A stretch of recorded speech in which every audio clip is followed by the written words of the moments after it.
It's a hat, but it looks like a shrimp. What is it supposed to be? It's a hat. All right, let's do this. Hats and shrimps aside, let's do this. Awesome. Perfect segue. Alrighty, so. Are you gonna be okay? I'll be fine. Yeah, I just want to make sure she's. Alrighty, so. Been 2 weeks. When we last left off, it was quite the session. Who remembers what happened? There was a thorn whip once again. And let's see what a lot of falling. There was a lot of falling. My only note is Apoc fell for Aurora. Ooh. That was more of a dive than a fall. And Elle tried to stop him. And succeeded. I just wrote, we all hurt each other with spells. I made a specific note that Aurora's sapphire dress is no more. No. I like how the notes are just, they're progressing since the beginning. There were evil butterflies. And it was like being in a jelly. It was a what? I just had like, my brain just blue screened me. We were in like a jellyfish forest. Yeah, but with butterflies. Butterflies. Yeah. Yeah, I forgot about that. Yeah. So you are. Oh, go ahead. I think. Oh, no, I think that's probably everything that I wrote down that was actually useful. Aurora fell all the way down to like some open space. Oh, I have a note that Astra suddenly remembers she's a bird and glides down. So, yeah, my notes are not very helpful this way. We're killing it. It's great. Yeah, so you are currently making your way through some form of old, like, volcanic cave system on your way to try and find the aspect of fire after obtaining the Borealis in the Sword Trove. You still have Astra accompanying for now. She is not the only bird in your group. But yes, after a little bit of coaxing, the gliding girl. The gliding feature is something Astra was able to utilize to her advantage in the current space that you find yourselves in, which is this like, large crystal-filled, pit. The crystals themselves are like varied in diameter, but like 10 feet plus in diameter, kind of like round in places, octagonal crystal shards that you can stand on in other places, and they span the length of a massive pit, to which you have been climbing down for almost about 120 feet at this point and have not yet reached the bottom. You did intersect with some form of butterfly, fiery creature that Astra had identified as something native to the fire plane. Very territorial. And as you tried to speak with them, the nature of them got a little bit in the way, and they started attacking to try and get you away from their territory. Apoc obtaining one as a form of crystalline something or another using a potion that was given to him by Tabitha. And Aurora, with a spectacular natural 1, fell straight through these crystals as you were all trying to hurriedly make your way down. Aurora falling about, I think it was about 50, 60 feet before polymorphing in an area not yet at the bottom, but from a slowed vantage point. You see that the crystal shards are a little more broken. The radiance of them is not as bright as the crystals up above. And you do see a more prominent glow farther down the shaft. You also see pockets in the walls nearby you, as you can't see all the way across this pit. But you also see pockets of like smaller offshoot tunnels of some sort that you have noticed along the way as you've been descending. Sir Basil noticing a few, you also noticing a few in the larger cavern up above. But we will pick up right from there as the party is split into 3 separate areas right now. Aurora, closest to lowest down. Astra, having taken a leap to try and catch up to wherever Aurora was. And then the rest of you about 40 feet higher from Astra. As you are still trying to get away from like the last butterfly that seems to almost be kind of hovering in their space and keeping an eye on you as you are trying to quickly descend. I believe we were still in initiative. So I will pull that back up. I'm surprised it's still. Wow. You or. I didn't realize that I had named the encounter Cave Butters, but here we are. Why is it cave butters? Butterflies. Ah, All right. As there is still a very real threat up above of the butterflies still keeping an eye on you, we are going to hop back into initiative. As there are still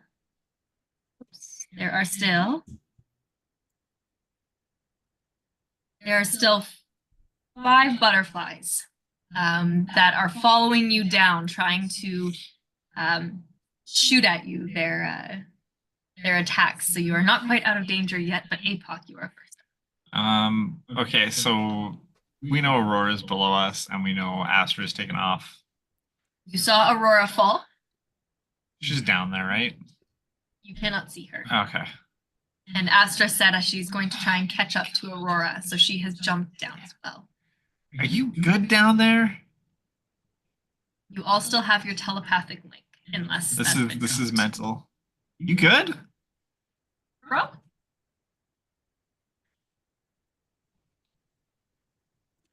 Who? You. Who? You. Who? Remember, we can't see each other right now. Like. All right. I don't know what these stupid games are. I'm just gonna go down. I'm tired of this bullshit. Apoc just drops to the next level, uses his dash, and drops again. All right, so give me 2 athletics checks. And yes, I know what you're doing. Great. I appreciate it. Pass. Fail? I don't know. Athletics. Second one is an 8. First one was a dirty 20. So as you jump down to the first one, it doesn't even matter for you. Yeah. You're fine. Fail forward. Yeah, you literally fall forward, your fleas catch you and push you back up on the second one. So you are now 2 rungs. As you jump past Elle, and as you land, you see Astra 1 rung below you, as she looks up to the impact of you landing. And she shouts up just, I think I saw Aurora fall through there. She just kind of went very quickly. And she kind of points to this like crisscross of crystals that you kind of see through. But that'll be your turn. Yeah. Elle, you're up. Sir Basil on deck. As Elle, Mrs. Q, and Basil are all in the same general area after having seen Apoc jump down. Is there a nasty butterfly nearby? I think the closest one was to Mrs. Q and Basil. Yes, and I think that's the lowest one in that circle. So if you remember, they were kind of in a circle with a point. Apoc took the one from the point, and you eliminated one in the like secondary circle. But there is one that is still about, I think it was about 40 feet away from Mrs. Q and Basil, kind of like directly and just to the right. Okay, is it impeding their movement? Like, does Elle get the impression that it would?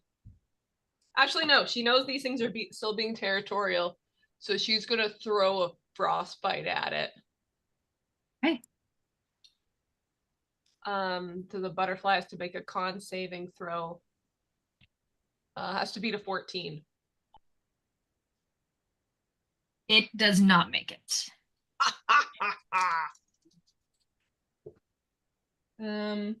it takes 7 cold damage. Yeah, and this one was already injured. As you shoot the frostbite towards it, and as it hits, it kind of just like crystallizes and then instantly melts into a puddle, as you have obliterated one of the lowest butterflies. The next nearest butterfly is like a few crystal steps, I guess I'll call them, above you, as they are fluttering a little bit closer, keeping an eye on. Are you crazy? Do you want to move, Elle? Elle wants to shout to Mrs. Q and Basil and just say like, I'm gonna keep moving and I'll watch out for these guys. Are you gonna be okay? We'll be all right. Keep moving forward. Okay. Elle's gonna work to move to the next. Would she have seen Astra gliding and then also realize that she's a bird? Oh I mean, she would have fallen past you, I think, in order to get down to where she is. So yes, Elle would have seen that. Bird. She's been along Okay, she Humble forgets Folk she's a so bird. much she forgets she's a bird. She's like a cat that's been around dogs its whole life. I mean, a bird has to be taught how to bird from another bird, right? Yeah, and I grew up with birds, but it's been a while. And my family is pretty AWOL at the moment. So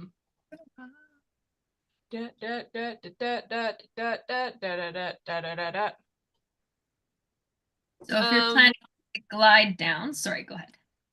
Yeah, I also have something called wing flap as a bonus action, but I don't know if it'll help me.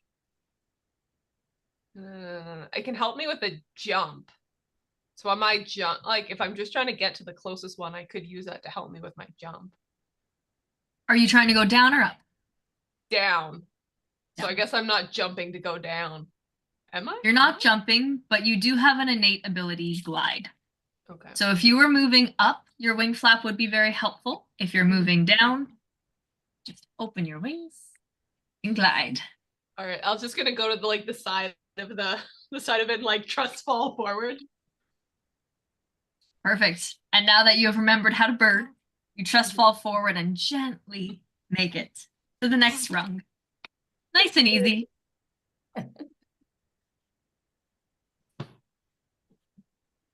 I think that's Basil, good. you are up. Mrs. Q, you're on deck. So Basil will probably just you similar to Apoc, just use his movement and dash action to try and just get as far down as he can, while maybe he's kind of scouts out a path for Mrs. Q so that he can use his help bonus action for her. You are still Big Basil. Am I thought it ran out. I'm not I can't quite remember. Because I was either carrying Mrs. Q or I was and then it ran out, so then I stopped. So you were, because I think you've done it twice, if that's possible. Because you had Aurora, and after Aurora took her hand back from you, she jumped and fell through the hole. So I think you are Big Basil still. Okay. Do you want me to carry him? It would help. Okay, so Sir Basil's still holding in his arms Mrs. Q. Will use his full movement and dash to try and get down as far as he can. Okay, so you'll be able to move 2 rungs if you're doing this. I need 2 athletics checks. Athletics, or could it be acrobatics? Nope, it's athletics. Okay. No problem. Don't drop me. Just imagine Elle looking up and seeing like a buff Basil like carrying Mrs. Q and like her quills flowing out behind her. Exactly. So that's only a 13 and a 9. 13 and a 9.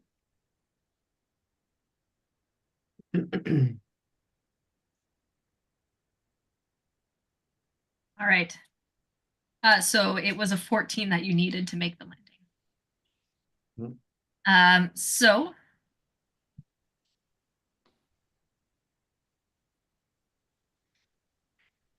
yeah, it was a 14 that you needed to make the landing.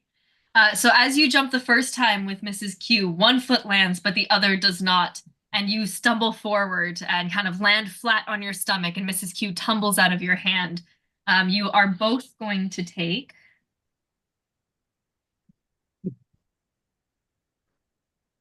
oh no, I'm missing a dice. You are both going to take 4 points of bludgeoning damage as you both smack and kind of get the air knocked out of you. And because you did not make your first one, you cannot move down to your second. As you kind of like take a moment to right yourself and pull yourself back up to your feet and catch your breath to look around you. You have moved down, so Elle has moved down twice. Elle's moved down once, and Mrs. Q and Basil. Okay. As you kind of take a breath and even looking straight ahead, you don't see any immediate butterflies around you. The one that you were kind of worried about is now out of view, being blocked by a crystal. As you kind of look up to the crystal you just jumped from. You look below and you can see Elle gracefully land as she had taken the jump. And you hear the voices of Astra and Apoc below you. Sorry, Mrs. Q. That's quite all right. I've taken bigger tumbles before in my long years. I was a little more sprightly then. Mrs. Q, you are up with Aurora coming up in a turn. Why don't I take this next leap and I'll let you know where the good footing is. Okay. Mrs. Q tries to hop down to the next crystal. Okay, an athletics check, please.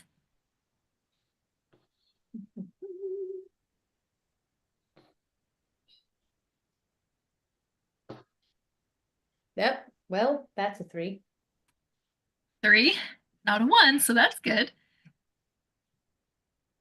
As you take that leap, and as you do, trying to find the right footing, your feet kind of land and swoop out from underneath you as you land right on your bottom.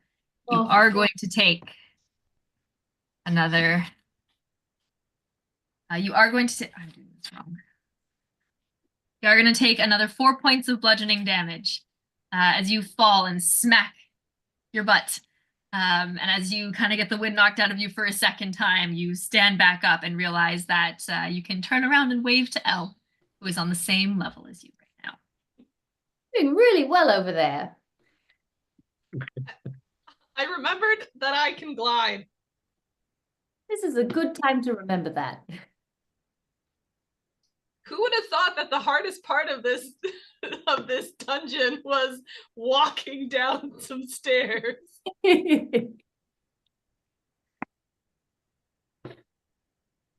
another shot. All right. Mrs. Q, you are able to use like an action to do something if you want. And you still have a bonus action too. You just use movement essentially. Yeah, I don't really have any bonus actions. Because not much I can do as bonus.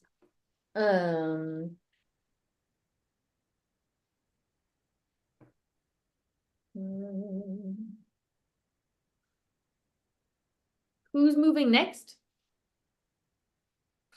Next in the order is Astra, then Aurora. Okay. Can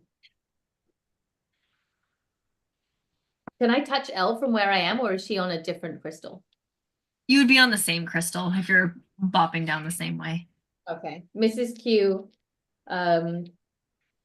saying like, that one didn't go so great for me, and we still have a little further to go, and I know you're doing great, but just in case, she casts guidance for your next move. Oh, thanks, Mrs. Q. No problem. All right. So a D4 for your next ability check. Sweet. Okay. Okay. So next in the order are the butterflies, but they cannot move very much.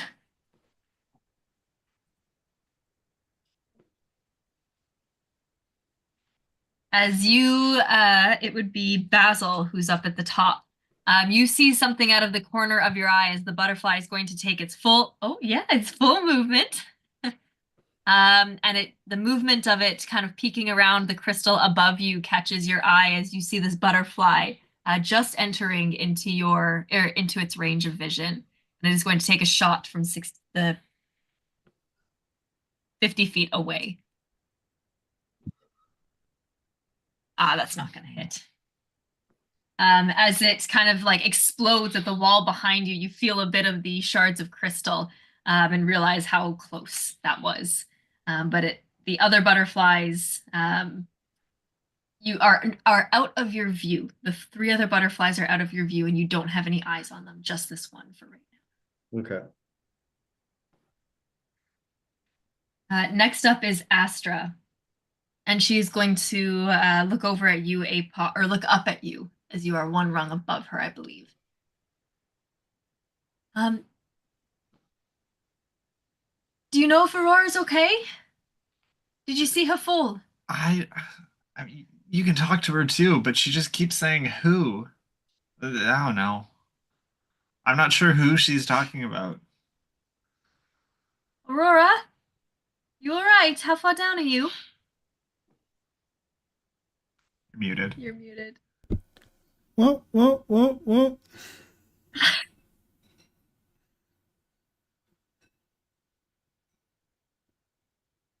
I'm gonna try and jump down another few rounds. Yeah, I'm trying to get to her. As Astra is actually going to, there's an opening to where Aurora fell. So if you remember, she fell between the wall and 2 crystals, kind of like straight through all the way down. And Astra is going to kind of push her way towards that on her crystal, and you see Astra kind of give like 1 big wing flap to jump up a little bit and open her wings as she's going to start gliding down. Ooh, that big hole. Can I jump on? No? Like a paraglider? Hang glider? How does parachute? Bird shoot? Would a bird shoot be the right term? She's falling, and all you hear is, "Please don't, I'm not very strong." As she starts to glide down. Bird glider.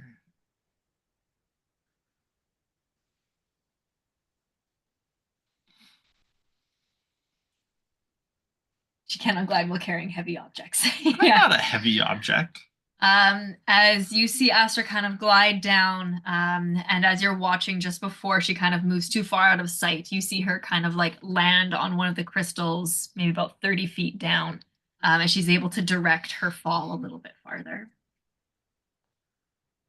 Aurora, you are up. As you kind of hear some voices above you. You are in owl form. Yes.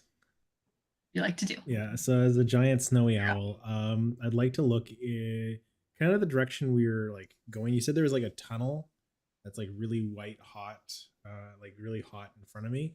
What do I see down there? So it's, sorry, I'll do a better job explaining. The crystals around you are cracked, so it's a lot more open when you look down. There's not as much crisscrossing as there was before. It is still very dark and very black. There are the tunnels, smaller tunnels in the walls around you. That kind of like point of light is sort of down and forward. So you are still moving like through the crystals, but it looks like there's like a center point. Does it look like there'd be room for me to fly as the snowy owl?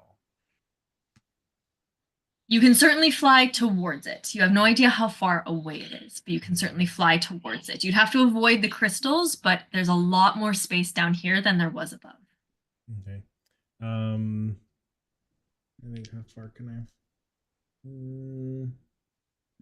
All right.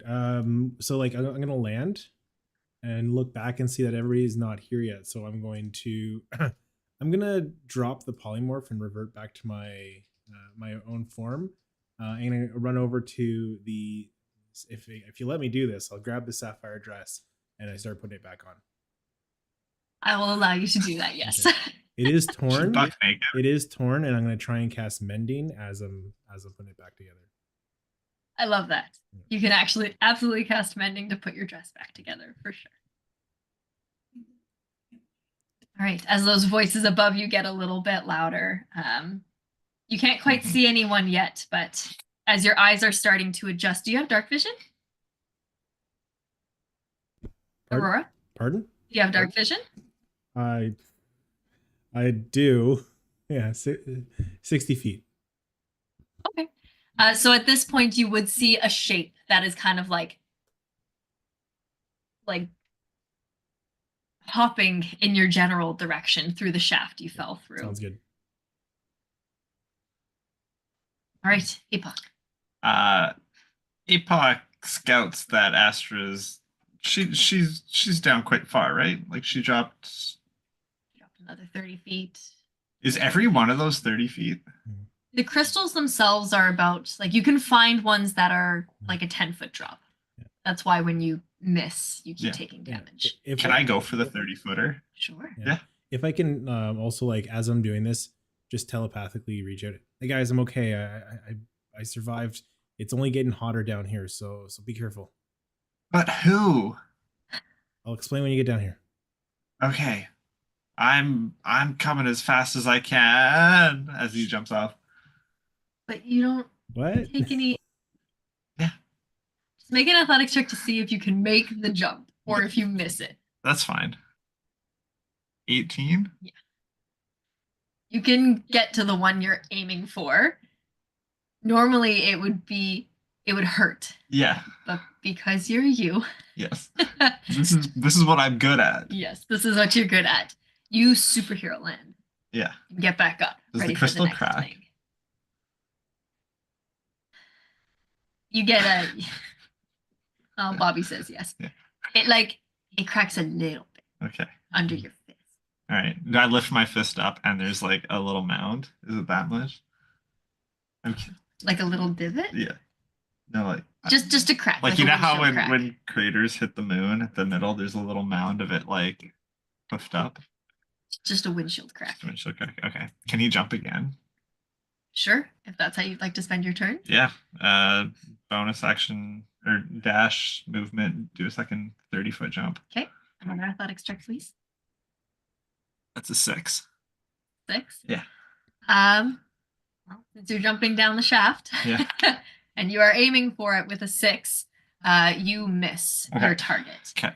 and you are going to tumble down that same shaft that Aurora did, unless you can do something to stop yourself from falling. What did I use? As Use you my jump action. and you bounce off of it, as you did not jump Mhm. far enough. Jeremy and his fleas did not push you far enough, and kind of bounce off the crystal and start to fall down. Do I see the ground below me? There is no ground yet. No, that's okay. Then no. And I've got 60-foot dark vision. Yeah, I'll bonus action Writhing Tide to hover Okay. / flying speed. I assume it just kind of stops me where I'm at. As Aurora, if you are looking up as you're putting on your sapphire dress, you see one very graceful figure start moving down and getting clearer as it takes on the form of Astra. And then you see something smack off one of the crystals, start to fall backwards before catching their balance and just kind of I hovering. naturally assume it's Apoc, and I go, boy, you better close your eyes. What? I look down at the noise as it's calling up to me. Do you have dark vision? Yeah. See the rough shape of something going like this. We got 60 foot of dark vision. Just a silhouette. As there is, you now notice again the heat. Oh, you're still at disadvantage. Oh shoot. That's okay. You've Okay. already failed, so it's fine. Here, stop rolling. Okay, I'm trying to roll for the other one. As the heat is stifling down here, you are exhausted as you're moving down. But you notice that it's not as bright as it was. Just going straight down this opening. That is going to be your turn. Elle, you're up. Basil on deck. Mrs. Q. Elle's gonna look back and see if there's any more butterflies in range that might mess with Basil within 60 feet of her. So from your perspective, you are one rung lower. From where you are, if you look up, you are looking at the bottom of the rung that Basil is on. Okay. You do not see any butterflies. Not from your perspective, not close to the wall where you're at. Okay, so she's gonna figure that they're all gone now. And she's gonna just take all of her movement to try to go down as far as she can. She's gonna keep gliding too. Okay.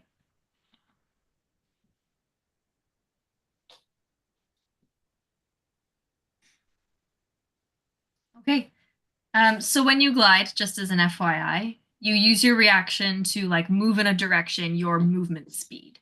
So if your movement speed's 30 feet, you can move up to 30 feet on your glide safely and land. Okay. Is that what you're intending to do? Yeah, she's just trying to catch up. She sees everyone going down, so we're just gonna all keep going down. Okay. Are you going to hop into the same hole that Astra and Apoc hopped into, or are you just going to try? I guess so. All right. All my friends jump off a cliff. I guess I'm jumping off that cliff with them. All right. Easy enough to do with your glide.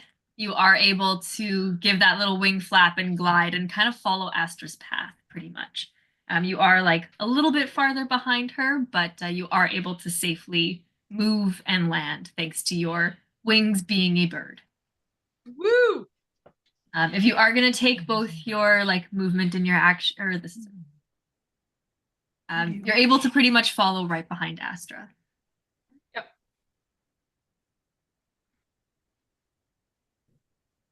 Basil, Mrs. Q, you're on deck. Aurora, you're coming up. Having just like the butterfly trying to attack Basil, just missed. He'll be just like, I gotta get out of here. Just keep focusing on and getting down. He'll yell out, not necessarily seeing her, but knowing that she made it lower. Mrs. Q, keep moving down, and he's just gonna use his full movement to try and jump down again. Okay. So an athletics check if you're going down once. Because I assume since I fell, it would be like an action to get up, right? Or The way I'm working with it is that like you fall, you kind of take a moment to get back up. It's not necessarily that you're falling, you're just not making the landing to the point that you can move again. okay. So you Okay. like kind of like get the wind knocked out of you, like take a breather. You're not able to move down another rung. But now that it's your turn again, you're able to Okay, cool. act. So if I make this one, can I try and jump another one as well? Correct. Yeah. Let's see. So it's a 15 and then a 10. And a 10. So with your 15, you're able to jump and you can like jump, land on one foot and spring to the next one, and you kind of overshoot a little bit, and you miss your target, landing one rung farther. You are going to take 5 points of bludgeoning damage as you once again kind of smack your knee from it and like need to take a breather, shake it out. But you have made it. You've made it the 2 rungs down. So you are now kind of sitting like basically where you saw Elle jump off and Apoc jump off. And if you kind of look over the edge, you can see them moving down the shaft. Okay. We're moving down this hole, this section. He'll probably then yell up to Mrs. Q, be like, come this way, to use his bonus action help. Okay. Mrs. Q, you're up. Well, yeah, we're just gonna be down, aren't we? So roll advantage. Okay.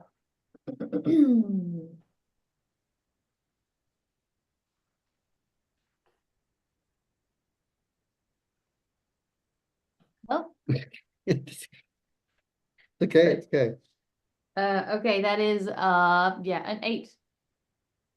8. One more jump, Mrs. Q, to match pretty much where Basil is, 1 rung below you. You're going to take another 2 points of bludgeoning damage as you land and smack your knee next to Basil as you kind of catch your breath once more and stand up. And looking over the edge, seeing your friends who have some form of flight or mobility easily making their way down this hole. Great. Okay.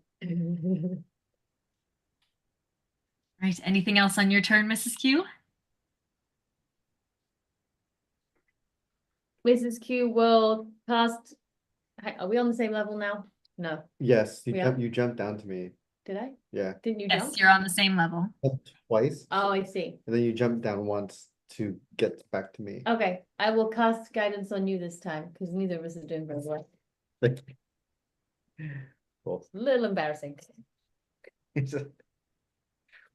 We're such a good falling. You guys doing okay up there? Like, took me like one turn to get down this tall, hot shaft, and it's Aurora's taking just you like, like what's way taking you too guys so long. long? Come on. It's not that much work. I tried, but Elle pulled me back up. I thought you were gonna sacrifice yourself to save Aurora.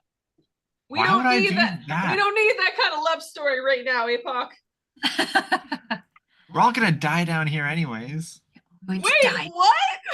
No one's gonna die. Hey, Paul. I miss my mom. Man.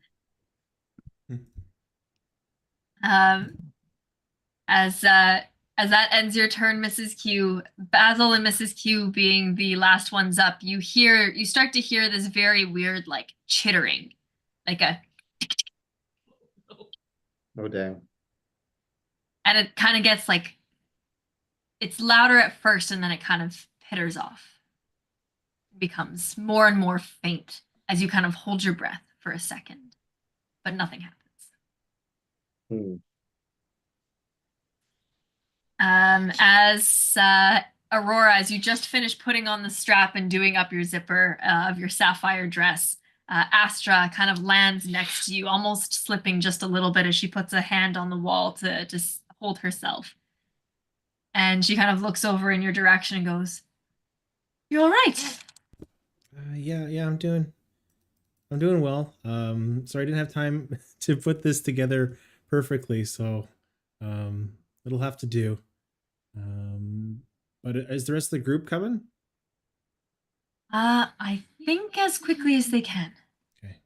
Should we wait here for them then, or? I believe so, as you both look up and see Apoc Just floating? descending. Like Yeah. Slowly, 10 Slowly. feet, 10 feet at a the time. butterflies aren't coming, right? Like we got past them? I don't I see think it. so. Okay. Oh, go ahead. Said telepathically. I don't see them. Okay. I'll wait here. They're very territorial, so if we've made it outside of that territory, we should be fine. Yeah, Should be. I don't do well with butterflies. Understandable. These ones are not friendly at all. We are going to drop out of initiative at that point. Aurora, you're first up if you do want to do anything. But we are going to take a pause there as we got to put our little girl to bed. And then we'll be back in 5. Cool.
on that note, not talk about that anymore.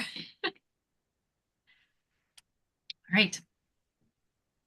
So, as you are all, we're out of initiative, you're all able to kind of catch your breath. Astra and Aurora, as you wait 1 or 2 more beats, you can move with your hover, right? 10 feet. Oh, peanut. As you wait a beat or two, Apoc slowly descends to join you in this more dimly lit region. The brightness of the crystals up above are kind of beating down and casting a few weird shadows as everything is far more dimly lit here, except for that one kind of focused round bead of light, like down and forward from you as your backs are still up against the wall of this pit. Elle, if you are continuing to flap your way down in another beat after Apoc, you're able to, or you probably would have passed him, but you join the crew on the like neighboring crystal as you are all starting to gather. Basil and Mrs. Q, Yeah. is there any way you'd like to get down, or are you just going to try and jump? Keep falling flat on my face. I Like, guess I don't really have another how option. far are we? Like, is it like? You're looking at, you're 100% sure. Do either of you have dark vision? Yeah, I have 120 feet. Where does that? Okay. The very front. You do not. Oh, okay. So Basil, as you kind of peek over the edge and down, you can see as your friends are starting to gather, they're very kind of like blobby outlines. But there is enough light for you to be able to see that full distance. You estimate, poor girl, you estimate that maybe they're like 40 feet down. Okay. Like 40 feet down from me, or like 40 feet down past the next, because I'm not at the very bottom where the pit is, right? I'm still another. So the pit, it was basically just a hole between crystals. Oh, sure, You are in this big round pit full of crystals, but Okay. Aurora fell through a hole between the crystal shards. People started jumping through, but as you've been like moving down, you can still kind of like run and get into that hole. It's an open hole all the way down. So right now, like they're at the very, very bottom. You're about 40, 50 feet up. You are looking over and can see them. If you want to jump, you can jump. Uh, Can anybody catch us if we jump with anything? Here's where. Okay. So, does that mean it's you're saying that they're at the bottom, or does the pit keep going after them? So you don't know from where you are. It looks like they're standing on a crystal. Oh, okay. I'll roll my bedroll out. Just throw it. Yeah, you're good. Okay. I don't think I have any. And to be clear, there are still, like, you can continue to jump 10 feet at a time if you'd like. If there's anything else you'd like to do, I'm giving you the opportunity to do so. But it's not like there's nothing else. Like, you can still make these checks and still go down as you've been doing. Yeah, I'm just trying to think if I can do anything to speed it up. I'm trying to think of if there's anything I could do with my blink dagger, but then I don't think so. I have nothing.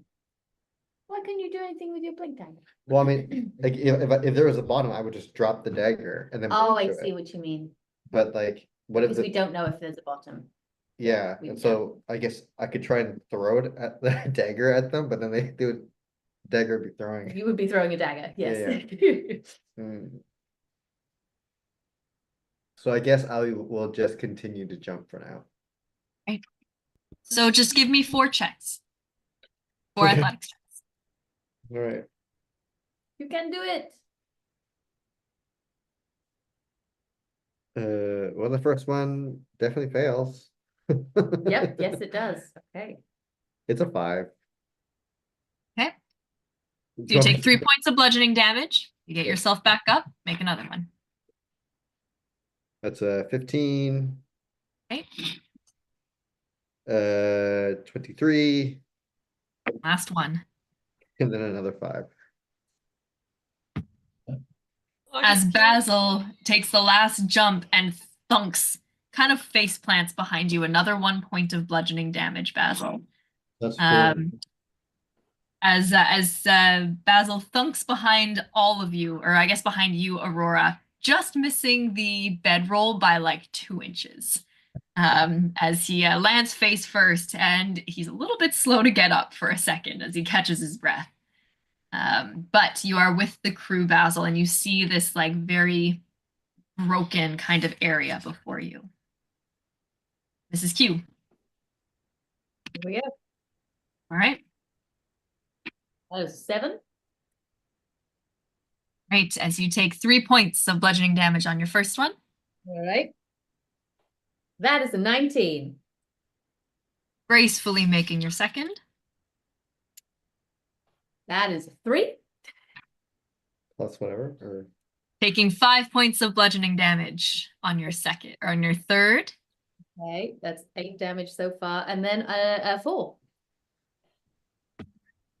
As Mrs. Q thunks with like one leg hitting the bedroll, as that is another 3 points of bludgeoning damage, so 11 points total as you make the last 4 jumps. She is not looking the best she's ever looked. yeah. Sir Basil just comes over and helps you up, being like, I hate this place.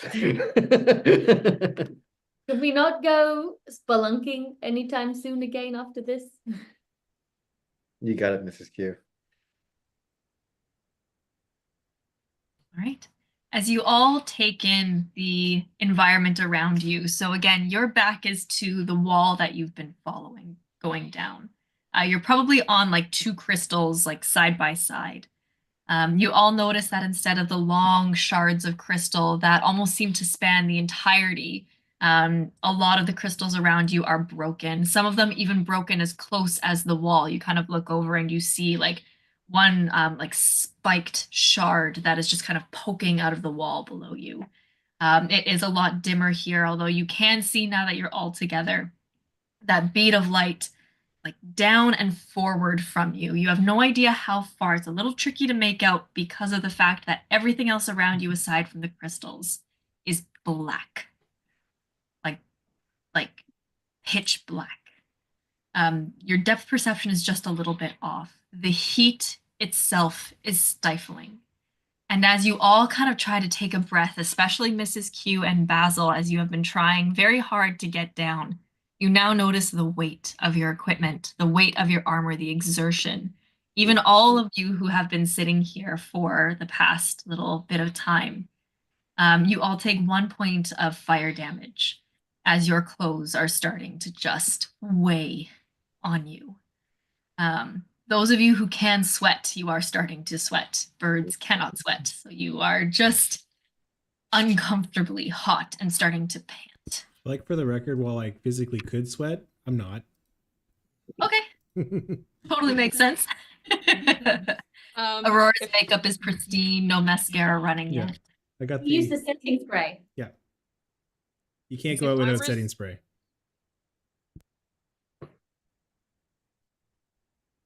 If I'm resistant to fire damage, is that half? Sorry, we were calling up to Bobby. Can you say what you said again there, Steph? Elle's resistant to fire damage. Okay, so if you are resistant, you take no fire damage for right now. But you're resistant to fire damage, but you feel the heat. Yeah. You feel the weight of this. That is not lost on you. As Apoc Apoc, still with that kind of like heat exhaustion, you feel that kind of aura at the corner of your eyes still, something that's sort of been bugging you this whole time, but is now becoming more pronounced as the adrenaline kind of goes down from this little adventure. Elle, sorry, go ahead. Can Elle just kind of go stand next to Apoc? I don't think this will do anything like in a technical sense. But like you can feel the staff is just a little cooler, so she's just trying to be like, you'll be a little more comfortable if I'm nearby him. Yeah. No, that does help. Thank you. I really like that. You can take a point of inspiration for that. Thanks. Right. So as you are all kind of taking a moment, taking in your surroundings, what would you like to do?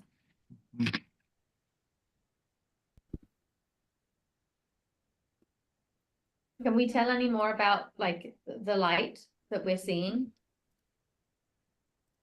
Go ahead and give me a perception check. If you're going to try and focus a little bit more on trying to figure this out. Well, while she's doing that, I'd like to read into like, do I feel any like vibrations or any of my tremor sense to read kind of the area around us? Just this supplement her. So you looking around. focus. Sorry, Aurora. Just to supplement her looking around. Okay, so Mrs. Q, what was your role? We'll resolve this together. 14. 14. And you do not have dark vision. So as you're trying to focus in, the distance is really hard.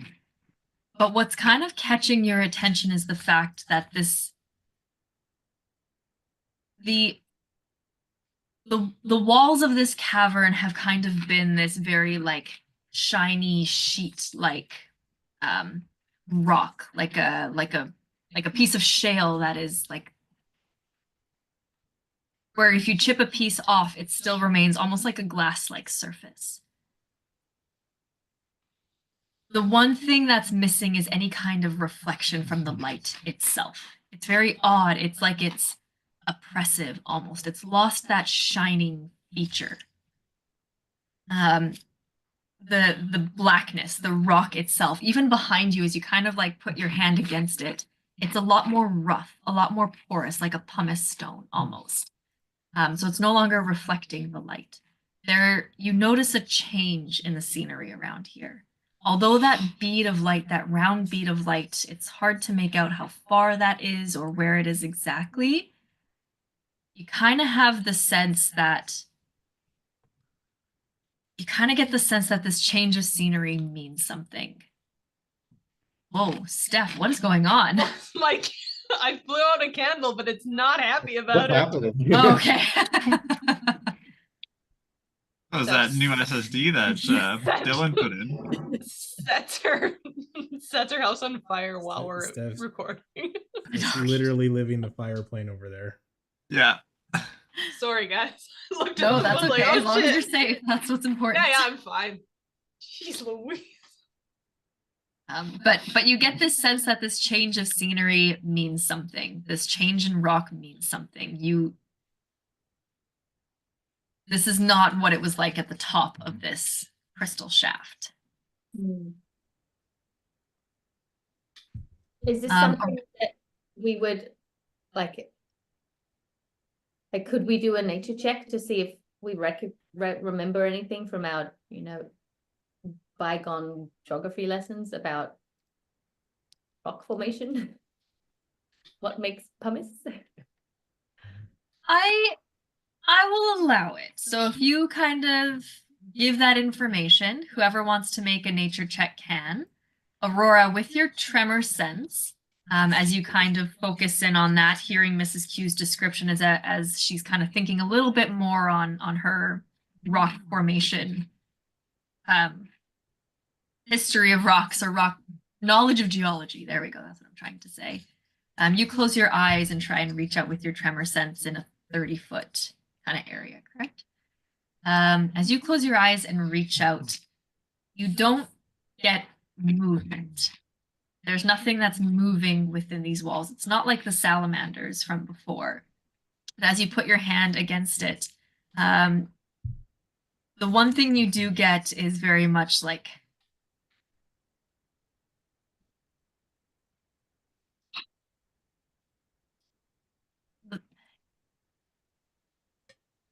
something is moving through these porous pieces.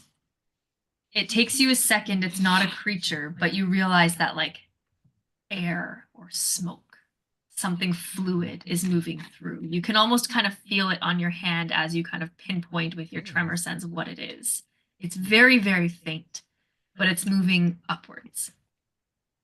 So where you've already come from. Okay.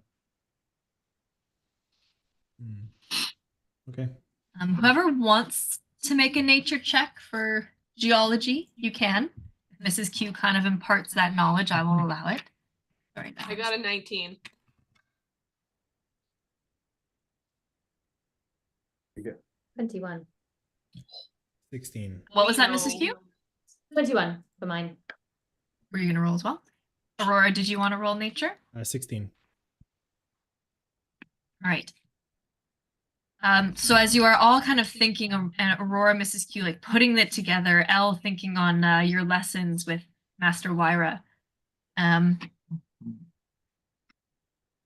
This porous stone, I don't know enough about this to answer this question. This porous stone, the shininess and the diamonds that you saw in the chamber above, these crystals, this is all the result of heat and pressure. You know this.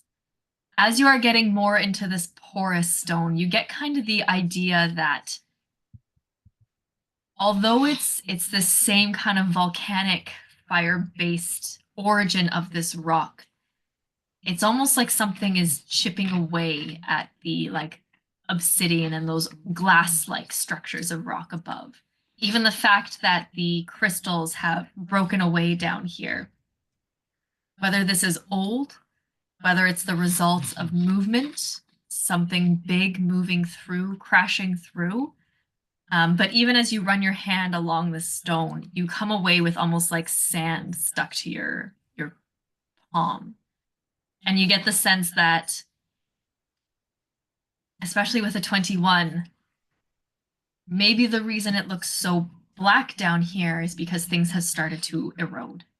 And maybe the bottom isn't as far as it appears.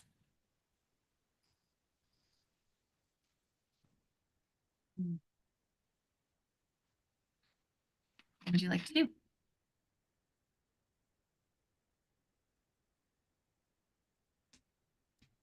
Do you want to keep moving down towards the light? I think so. Yeah. Let's go. We've come this far. Right.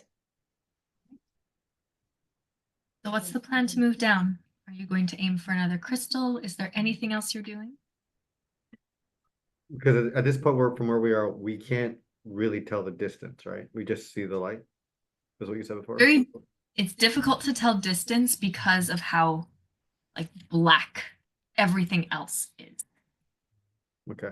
If that makes sense, like you're looking up and you see it, or you're looking down and you see it. But if it's 20 feet away and it's just very small, or if it's 120 feet away and it's actually very big, that depth perception is off because everything around you, with the exception of the crystals you are on, that is coming like out of the wall, it's very disorienting. You don't see a ground. You don't see definitive up and down. It's I don't think I'm doing it justice to explain it, but it's very disorienting in what you're looking Are we at the point where like rope would combust? Like, is it that hot? at. So none of your equipment is like smoking. Okay. I'm just wondering, like, can we throw a rope down with like a light at the end Certainly try. and then see how far down it is, like with the next thing? You can certainly try. Does anybody have rope? I thought we did. I tied mine at the top of our descent. And we lost that, right? I've Well, got it's still up there. We Yeah. just went further than 50 feet down. While they're all getting ready, I'm going to take a quick reading of my cards as I lay out my tarot deck just to get a sense of what's to come. Okay, Sir Basil takes out his rope, following Apoc's lead, maybe sees if he can get a torch going, ties it to the end. Wait, no, don't tie a torch to the dude. It's Isn't that what magic. Isn't that what you wanted to do? I think somebody can make a magical light for us. Okay. You're gonna set this rope on fire. Tying a torch How to long are it. we gonna We're leave in the a rope fire hanging? cave. Everything's on fire. I thought we just wanted to see see what we could see, not that we're gonna leave it dangling forever. Does anybody make a magical light? I thought one of us could do this. Yes. Mrs. Q, let me think, what does she have on her? She pulls out her spatula from her pocket. And she casts light on it. So I touch this object that is no longer than 10 feet in any dimension. Until the spell ends, the object sheds bright light in a 20-foot radius and dim light for an additional 20 feet. The light will be pink. Okay. Okay. We have a spatula tied to the end of a rope. Perfect. Nice. Golden spatula.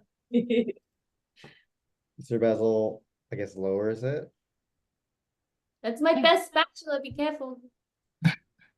Or should I we, won that at the county fair. if Sir Basil like is holding one end?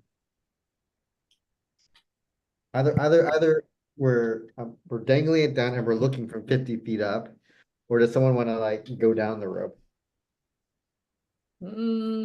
That seems risky. We're not rolling very well tonight. Can you carry them if they go down it, or do you want one of us to hold it while you go down it? Is that the plan Well, here? Sir Basil's Hulk Basil. I right can now. turn Unless- into an owl unless it again goes if I need to small. fly back up. Basil, how long does your Hulk Basil last? If it's a minute, it's gone. Yeah, okay, so it's gone down. All right, I'll go So- down. I'll go down because I can fly up if we need to. Okay, Mrs. Q hands you the glowing pink spatula. Okay. Aurora, do we have to? Does the Is there anything to resolve with your cards? No, well, so you see the cards that I have. I tell like a little bit of a story of, or I guess the reading that I get from the cards is that we are going to be met with a fight, a close combat fight, is what the cards tell me, and that through the cards, I'm kind of given an insight into how to be more effective in that fight. Okay.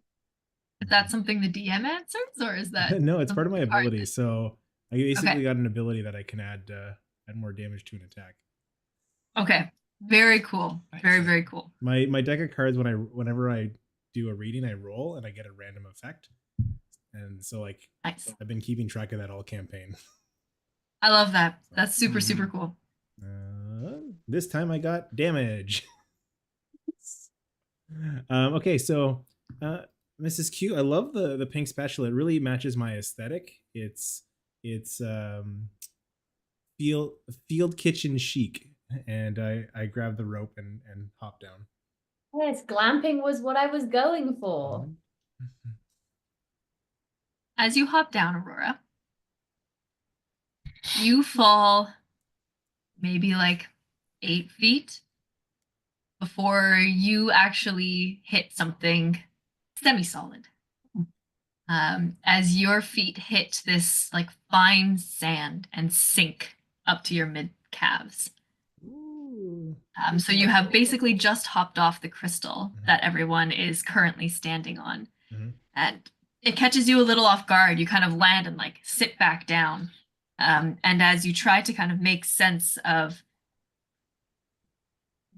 the how disorienting this is, you get a bit of a better sense that like you hit the bottom.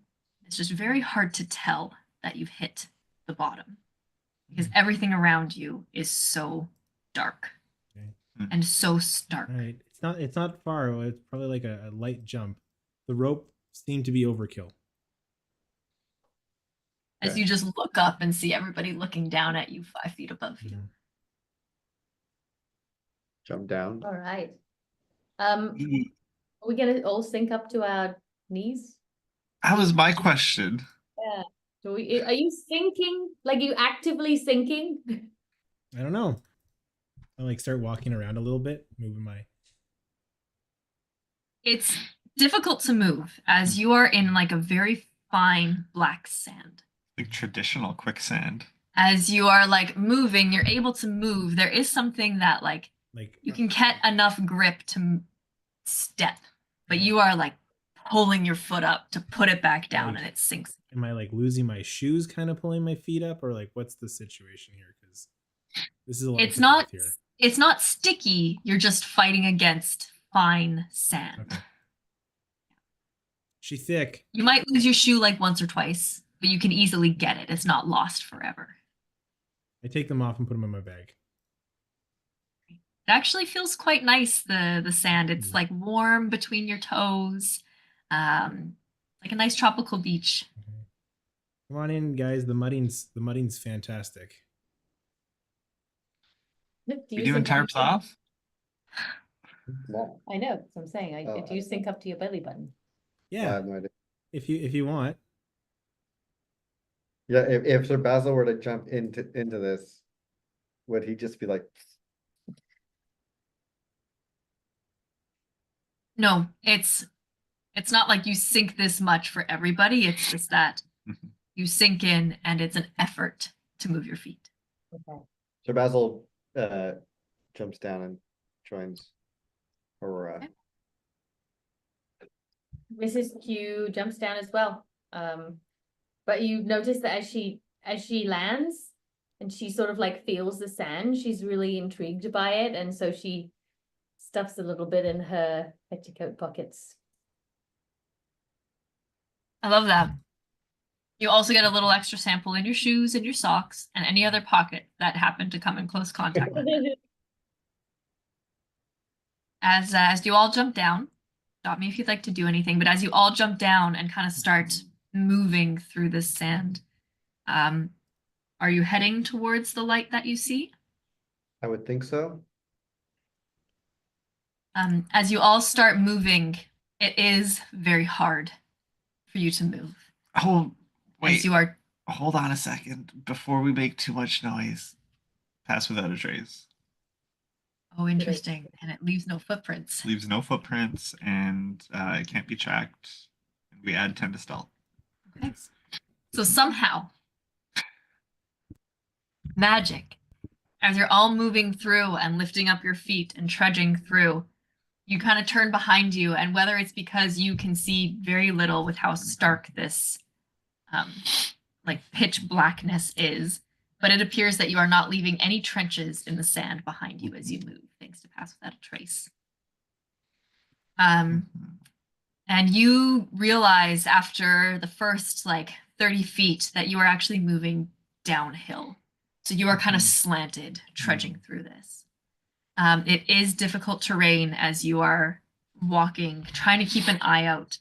If anybody would like to make a perception check for me while you are moving, please go ahead and do so. Cool. 14. Terrible. 12. 14, 12. Basil? 3. Okay. So what is that total? Dirty 20. Okay. Elle? 8. Okay. So I think it's just Aurora and Apoc. What? And As- I'm exhausted. Same here. If it was meant to be. As you are all trudging through, keeping an eye out, especially with the pass without a trace that kind of dampens a lot of your own movement. It is silent. Nothing is moving. Nothing is breathing aside from yourselves. There is nothing down here as you are moving through this sand. As you, particularly you with a dirty 20 for your perception, you realize that as you're moving towards the light, it is hard and it's been a long trek as you're going. But you realize this light is actually what appears to be the entrance to some form of tunnel. And as you get a little bit closer, it actually wasn't terribly far away, but it was angled in such a way that sand is almost dripping like a waterfall over it. And you kind of look, as you get a little bit closer to it, you kind of like peek over the edge just a little bit as you see this like fiery golden kind of flickering light almost take shape. As you peek over the edge and look down to see what looks like more of that kind of sheer rock with some of this black sand moving down as you are moving towards it. The light itself was only about 60 feet away. It wasn't far. It was just very disorienting getting here. What would you like to do as you are kind of looking down this tunnel? It's like, I can describe it better. I'm sorry. It's like a 15-foot wide tunnel. It doesn't look very long. And as the sand kind of flows over it, it almost looks to take a little bit of a curve. As this like light is reflecting off of the shiny, this glass-like structure or this glass-like feature of this rock. But the sand you are moving through kind of takes almost like a little bit of a slide as it takes a curve downwards. What would you like to do?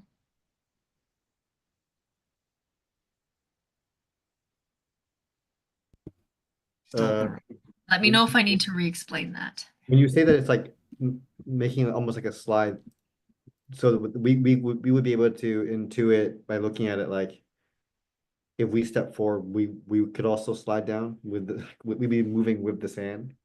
Is that what you mean? So it looks like the sand is certainly taking like a down and then a curve. You can't see a down and then a curve. Like it flows out of sight just a little bit.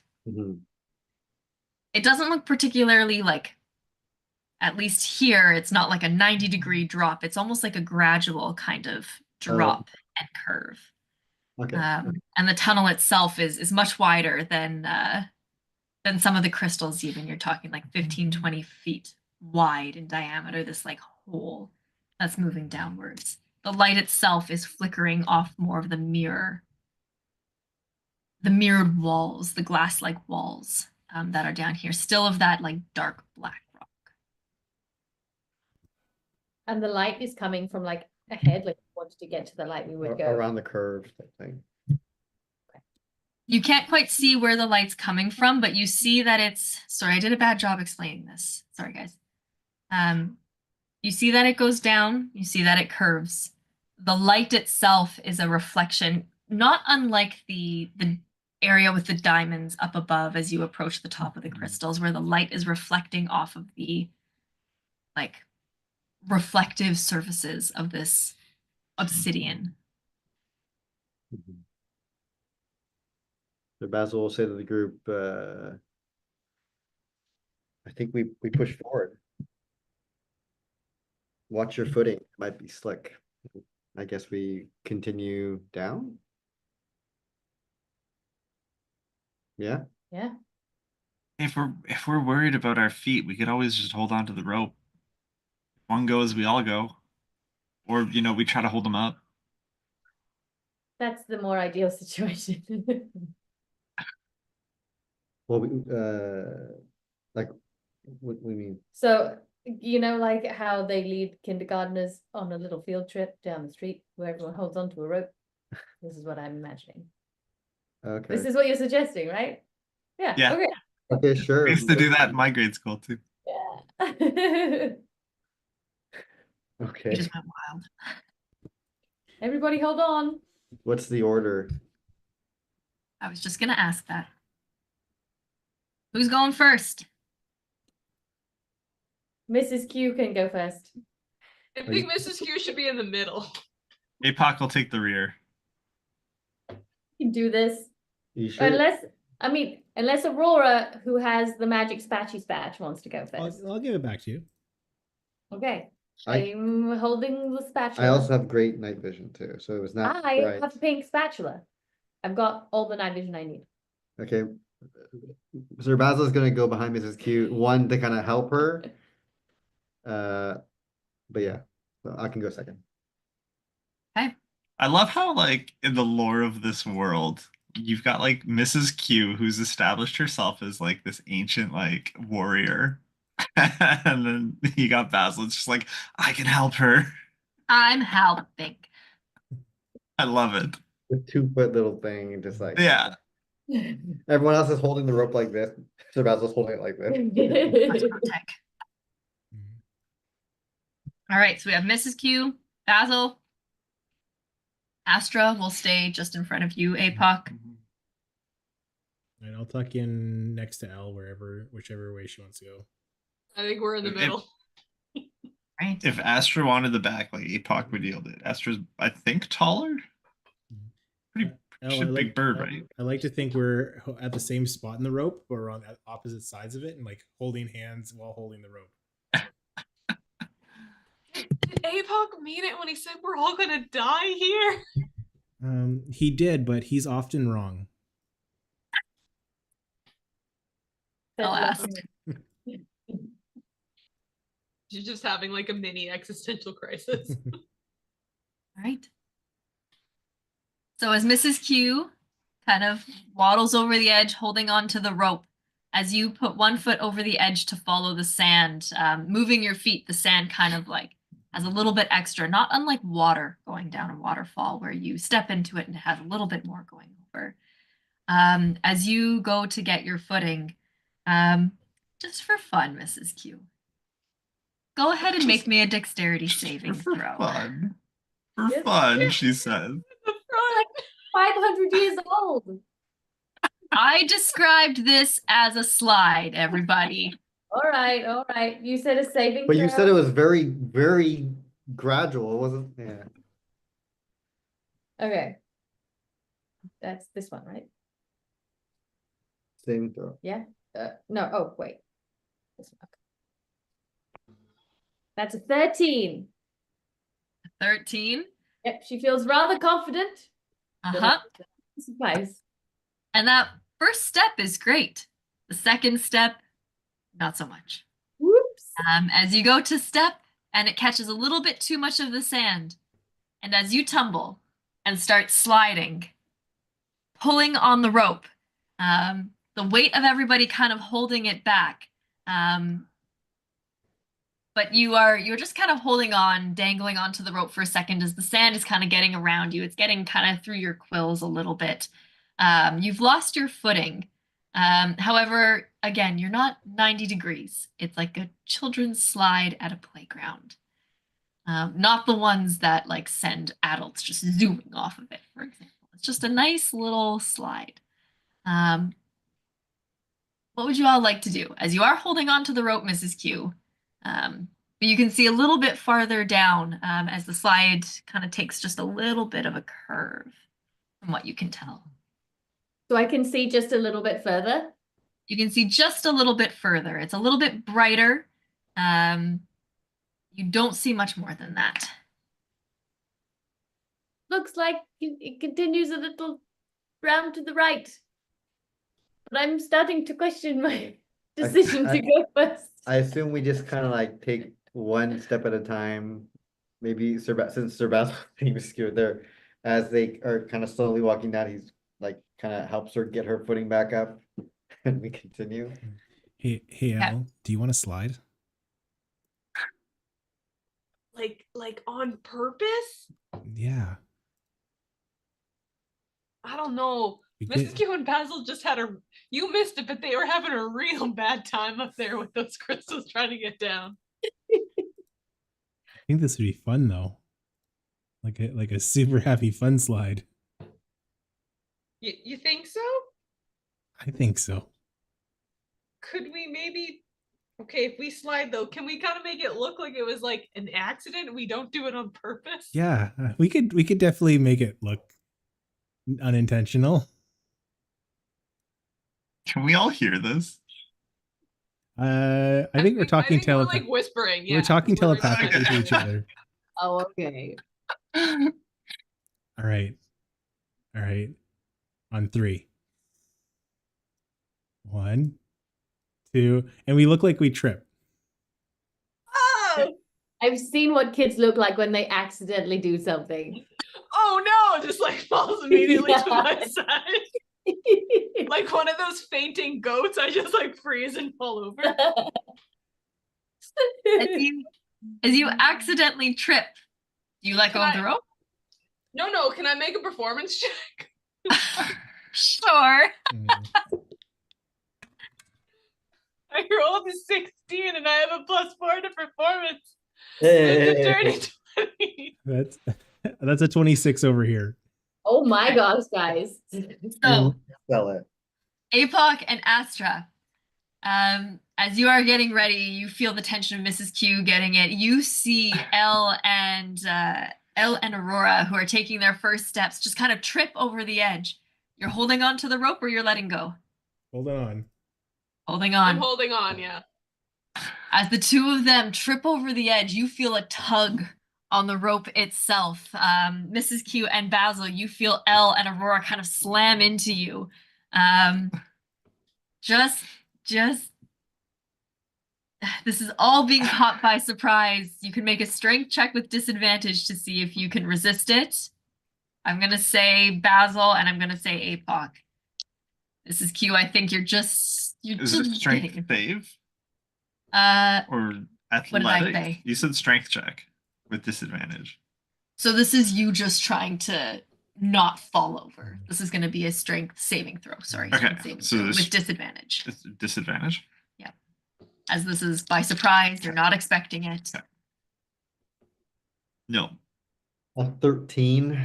13. it's an 8. Yeah, that's not going to be enough to resist this. As you feel two people slam into the back of you, Apoc, you're not able to hold on as you see both of them trip, and all 6 of you kind of tumble, holding on to the rope. As you go for just a little bit of a slide down, to the right, to the left, and as you feel it kind of even out underneath you, not unlike the slides at a fair that just kind of go from down and down to just a flat surface. You all feel like you're going quite fast before you just kind of land, sprawled, looking up, after the slide itself evens out. As you're all just kind of in a pile, twisted through with the rope. It's kind of like under your armor as you're trying to get yourself up. The Basil's like spitting sand out of his mouth. Yes, you are covered in sand. It's in your hair, it's in your ears, it's in all the crevices. The Basil's gonna be like, what was that, guys? Whoa. Elle and Aurora, it was actually quite fun. Oh no, that was terrible. Let's never do it I again. can't believe that happened. What are the odds? I thought Is you it were like a staircase that we can climb back up and do it again? Make a perception check. God. 15? You don't see one, but it also wasn't the steepest slide in the Yeah, world. You yeah. could probably climb that. May I remind you that we Trying to save the world. You said we can't have fun while doing it. We can, but maybe we don't stay here and just keep going down the sand slide. All right, let's go. What do we see? What's down here? As you untangle yourself and get up, you kind of like look to the opposite end of the slide, and what lies before you is a massive field of lava. Oh. You get a sense that that's where the light was coming from and reflecting up the slide itself. Okay. The air is hot as you go to take your first breath. It's starting to burn the back of your throat. As you all take 3 points of fire damage. I rolled really low. For those of you who are resistant, you take 1 point. Am I rolling the right dice? I don't think I'm rolling the right dice. We'll let it stand for now. As you feel like, at least this happens to me, but if you're in a sauna and someone puts water on the rocks and it gets really, really hot where it feels like it's burning the inside of your nostrils, every breath feels like that as the weight of this is starting to, your armor is starting to get a little hot to the touch in this room almost instantly as you look at this field of lava. The cavern itself is quite massive. It's like 60 feet to the top of the ceiling. The field itself is not huge. It's probably only about 40, 50 feet across. But it's like a pool of lava has just kind of gathered here. The rock around you is very kind of charred. It's very sharp. It's very the word is escaping me. This is not a smooth cavern. It's very rough. It's very rugged. It's Jagged. jagged. Thank you. And you can see that there are some rock pillars that have like been able to withstand the heat of the lava so far, or the magma so far, and is jutting out right of the middle of the pool. And what you see on the sides from where you are, you're kind of in this little almost alcove where the lava is not actually too far away from you. If the slide was any steeper or any faster, you may have gotten a little bit unlucky. But what you see kind of off to the sides of you in this, like through some of the stalactite and stalagmite that are holding onto the ceiling and the floor, you see like much larger pockets, not unlike the pumice stone that you saw up at the top. But you see much larger pockets that are almost big enough where you feel, you know, if I were to try and fit my shoulders in there, I probably could if I had to. You see some of them that have almost like a shine to it, like a crystal is starting to grow or maybe has been carved off. But there are these like tunnels, these vents, these holes in the walls and the ceiling throughout this entire chamber that are not unlike the pumice stone. They're just much bigger than what you saw above. As you all take a moment in this room, I'd like you all to make a Constitution saving throw as the heat weighs.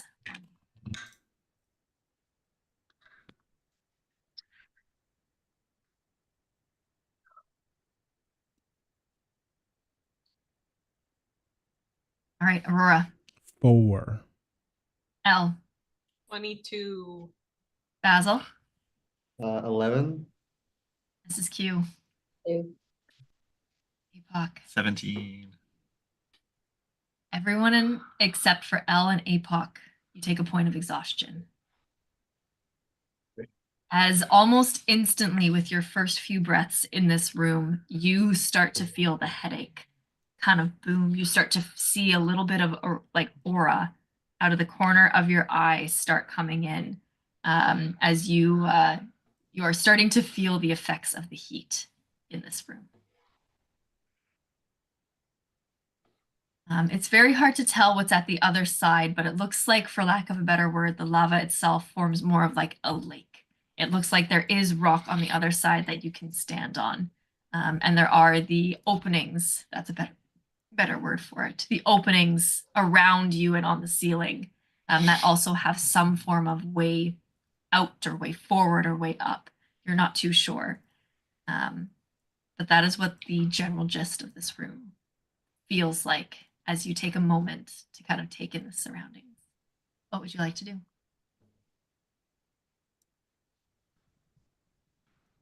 Do we need to cross this lava field? Have any of you ever played the game The Floor is Lava? I imagine this is going to be something like that. Is it kind of like Don't Fall Off the Ice Flow?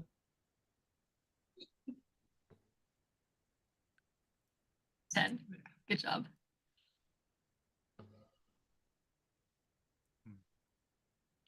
Is there anywhere to like go around lava? So it looks like it is a lake. It kind of Yeah. spans the whole distance in front of you, wall to wall, at Okay. least side to side. The walls themselves, they are jagged. You know, you can, if you want to go investigate a little bit closer, but on like initial look, they are jagged. There might be handholds.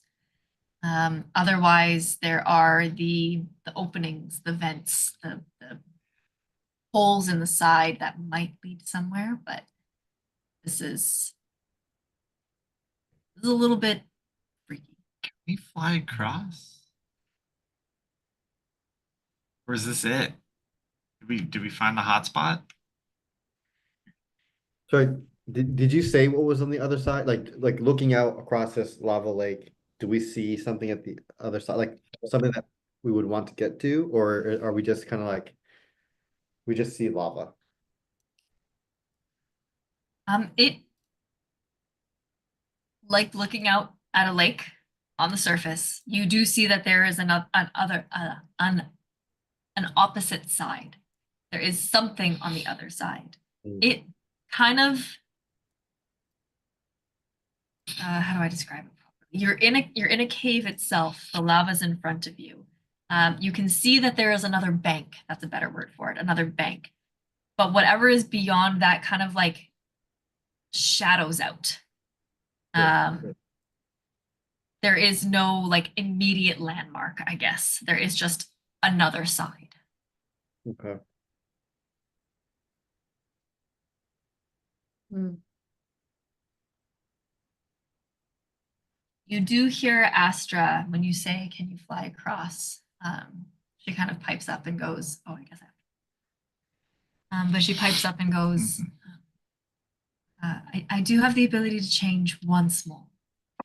Otherwise, we'll need to rest after that."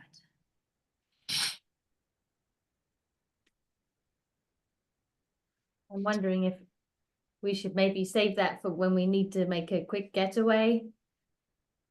You know, when we make the journey home. Does that mean the only way is see if there's handholds on the wall? Or like, You said there were holes. Like, by holes, you mean like there are. What do you mean by that? So by holes, I mean, like think of a pumice stone that has like it's pitted. Yeah. Now just think of it if it was like bigger, where those holes that you see are just bigger holes in a rock. Mm. You can like kind of poke your head in one and it looks to go somewhere, but it's very dark inside. You need some sort of light to see any farther. But it's not like a hole and it ends kind of thing. Hoping that makes sense. And these are all along the walls? You do see multiple along the walls. You see multiple along the ceiling. They appear to extend kind of all the way to the other end, at least from what you can see. Even the jaggedness around the lake of lava itself, you do see kind of like a pocket where there's a hole here and there. you're thinking of like handhelds for crawling along the wall. That or because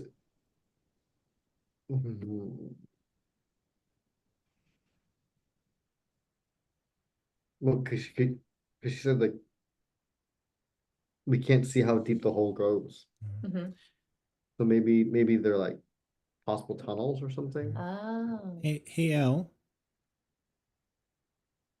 Do you have the shard? The Borealis? Could you freeze the lava?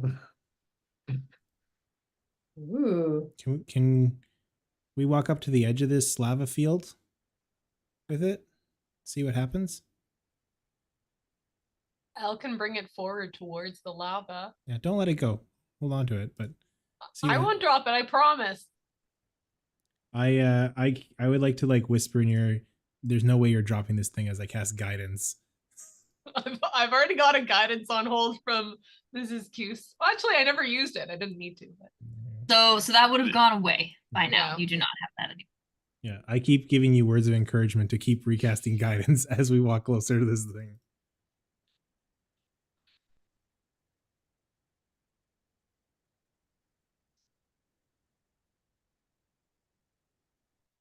What you doing now? she was gonna walk forward, but she's not really sure. She thinks about like dipping it into the lava, but decides that's probably not a very good idea, seeing the look on Aurora's face as she like holds it out over top.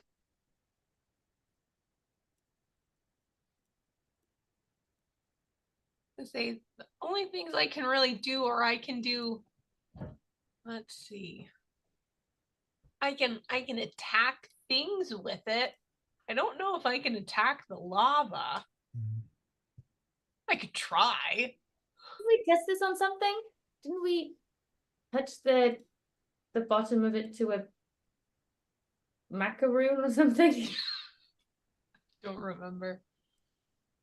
Feel like we tested this. We poked it. We poked something with it, and it froze it. Can Elle just like pick a point in the lava and like stare at it really hard and then cast Ray of Frost from the Borealis? Ooh. Ray of Frost. Yeah. Make a ranged spell attack against the target. So the lake of lava seems like a very big target. And So I'm not sure if this will actually freeze it or anything.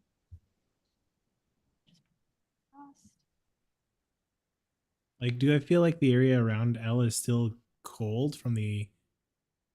Yeah. It would feel cold, but I don't know if it'd be cold enough to. So the Like area around Elle is like comfortable. I think it's like a 5-foot area or a 10-foot area. But if you're chilling out around Elle, you are actually like quite comfortable. You're not sweating, of course, Aurora. You're not sweating. But if you were sweating, you wouldn't be sweating, but you're not. But if you were, Yeah, it's all day wear, waterproof. Yeah. sweat proof, no need to reapply. Hmm. I gotcha. Full body deodorant. Um, It's in vogue now. With the ray of frost coming from the Borealis, you shoot towards a point in the lava Elle, and you see your spell hit, but fizzle. You get the sense that that was not strong enough to do anything to liquid fire. We could do a really big thing, but I can only use it once until the next dawn. So if we have to fight something, I'd rather save that for that.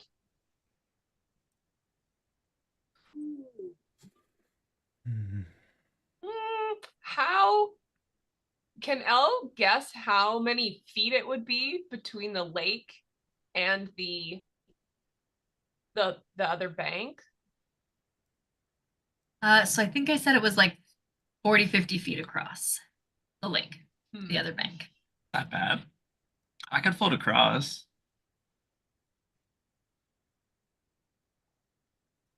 I can. Carry and crew could carry me. I could fly. Like naturally? Well, I'd be a owl again. How times can you do that? Not many more. Is it worth it? Mm. Because we could like, if it's 50 feet, I could fly across with the fleas holding the rope and then secure it on one of those things. Oh. How would the rope help?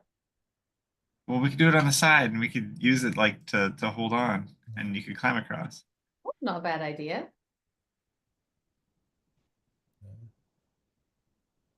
I could just be an owl and do a couple trips and bring everybody across so we don't have to spend it. And Astra can save her ability. I mean, how many owls do we have to get out afterwards? 2, I think. I can still do it once more if we're talking about some sort of shapeshift. Yeah.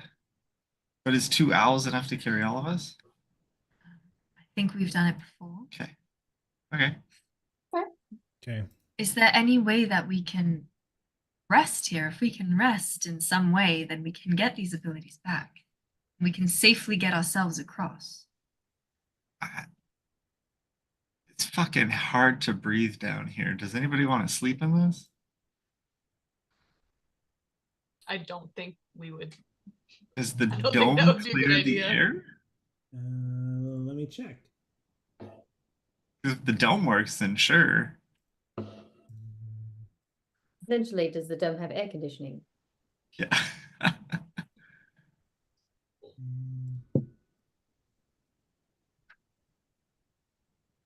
It does. Oh, really? Yes. So we could. The temperature inside the dome is comfortable and dry regardless of the weather outside. Wow. Wow. Like weather or environment. Yeah. Regardless of the weather outside. All right, well, I'll work on a dome while you guys figure out what the plan's going to be. Wait, do we want to put the dome up on the other side? You know? Use Like it now. rest. Yeah. If we full rest afterwards, then you wouldn't have to burn a use spell. We don't know what's on the Yeah. other side. That's all I'm saying. This is true. I could go see right now if you want. Does Yeah, your does only your 50. flying take a spell or take an ability? I get it back. I don't really use them. The fleas, yeah, they got some capacity, but they All right, We you can go. do this You go either. do that. I'll work on a dome, and then if I need to recast it, I can do that. So Okay. okay. Apoc slowly hovers across. Okay, so it takes like 4 rounds, right? 'Cause you can just Yeah, it's like 10 feet flying per round. okay. Is it a concentration? I don't think so. I think it's just like a feature, I want to say. Writhing Tide. It's a bonus action. So it's just an effect that lasts a minute or until you're incapacitated. Okay. What does Apoc look like flying across this lava lake? Oh, Give me Apoc a word. Apoc takes his like normal hero's pose and the fleas just start to coalesce around his body and just pick him up. So he's kind of like in a flea suit.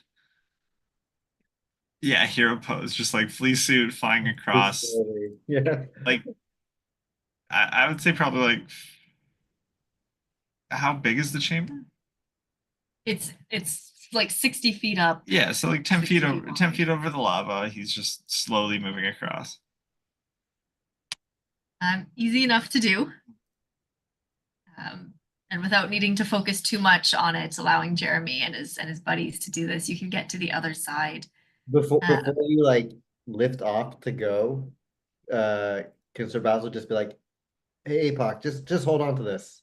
And he hands you his blink dagger, and so that way he Oh, can run you on the other side. sure. Apoc takes the blink dagger. As you fly across or hover across to the other side very slowly, it's like 40 something seconds, 30 something seconds. Yeah. Sir Basil just is there at the edge, just like watching him like this. You land safely on the other side. You see Apoc like, well, are you landing? You see Apoc make it safely to the other side. Clear. It looks not unlike the stone from the original side of the lake. The chamber itself is made out of the same stone. You just have this lake of lava being fed somehow in this chamber. But you make it to the other side of the rock. It is sturdy underneath you. Do you start looking around? Yeah, like I'm not gonna go far, just like whatever's an eye shot. Eyesight. As you take a peek, you do still see some of those like holes in the walls, not unlike where you came from. And as you just kind of like take a peek to where the horizon line kind of like blipped whatever's on this side out of existence, you take a peek over and you see that it is almost like a sheer pit down. Ooh. Kind of like vanishes into darkness at the bottom. That's why it kind of looked like it disappeared on the other side as you kind of look over the edge and it is just sheer. Damn. It's dangerous. You're just taking a quick glance. Yeah. That's Guys, what you see on a quick it glance. drops off far here. We might want to set up camp on the other side. Well, I mean, is there a lot of enough space for a dome there? You still have like an area that you could set up. You could all safely stand in this, safe zone, this area on the other bank. You're talking like from the edge of the lava to the edge of this cliff, you maybe have like 30 feet of space. But when you're looking at it from the other side towards this, that's why you see nothing. Sir Basil's gonna yell, "I'm coming over!" and blinks to where Apoc is. You get the same view You just As you appear appear. where the dagger was? Yep. in your hands. So like, Yeah, so but if, just if cradling. if you had it tucked in your belt, I'd be like right there with my hand in your belt. Like, oh. You're just holding hands now. Just- You get the same. Yeah. You see the same lay of the land as Apoc. If you want to take a closer look, you can make You tell me what you want to do. I guess. Well, my perception's bad, so maybe I would just figure out a way to help Apoc adhere, or well, I guess the goal is just to get everyone over, right? So I think he'd probably just maybe clear some of the ground, expecting like, okay, we're probably gonna set up the dome here. So is that the plan? We're gonna set up the dome on the other side. Mhm. You're both content with this? As long as it seems just as safe. Okay. I think so. From here to like, all we see is this pit, correct? There's no like, there's no, from here we don't see like an extra landing further in the lake. We don't see like some hole in the wall or anything like that. It's just a pit, straight drop. Make a perception check. Oh damn, my perception's so bad though. Okay, all right. I will do it.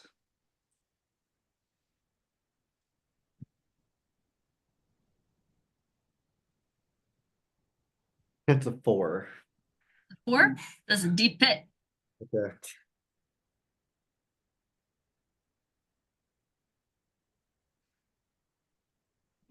All right then. So Basil would just yell, head on over.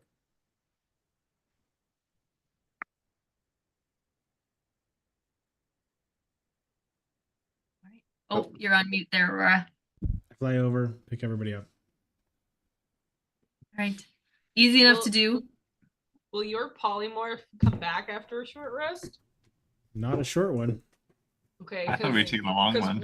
Because wild shape will come back after a short rest if you would rather. I think we're taking a long rest is the Astrid. plan. Okay. Get rid of some of this exhaustion. Yeah. Okay. So Cool off. if I can find a spot to make the little dome, a little igloo. Yep.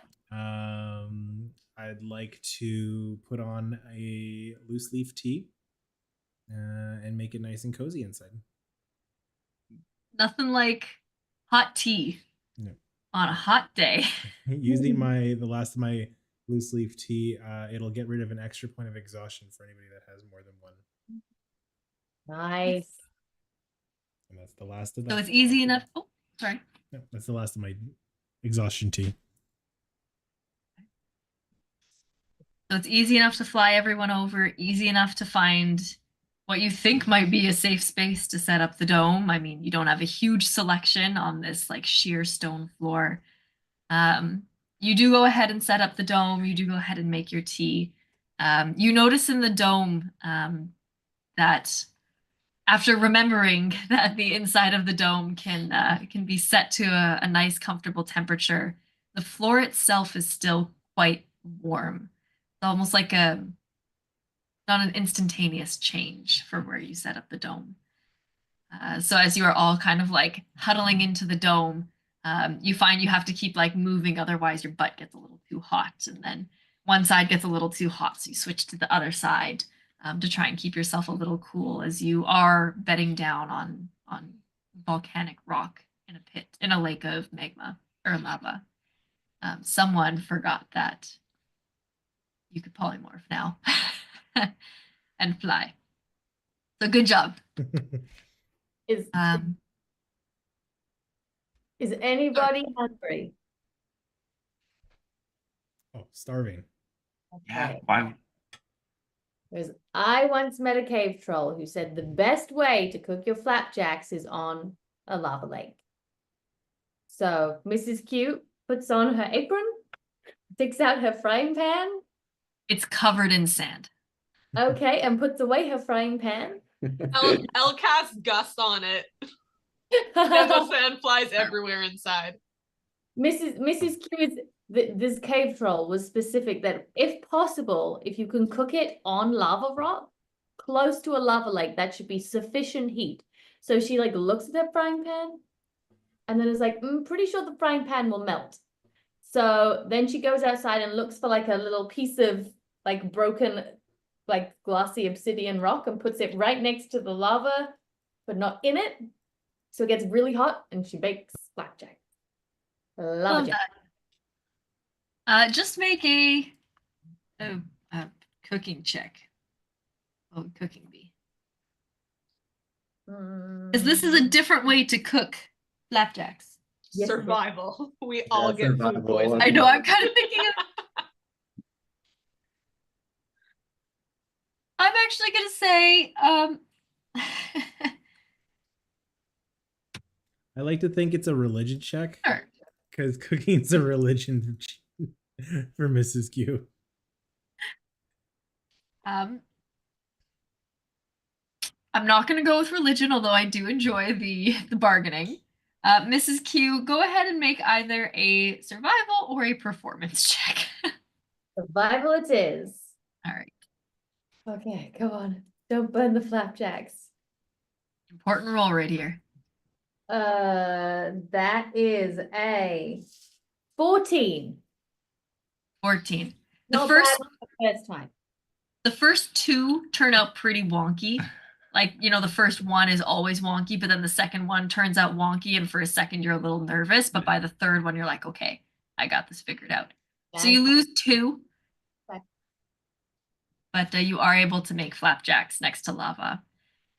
Now, it is still very hot out here. So while you are tending to your flapjacks, you are going to take. No, Elle is gonna come and stand next to Mrs. Q as she cooks. With the With the Borealis just kind of keeping guard. Let me see what the Borealis does.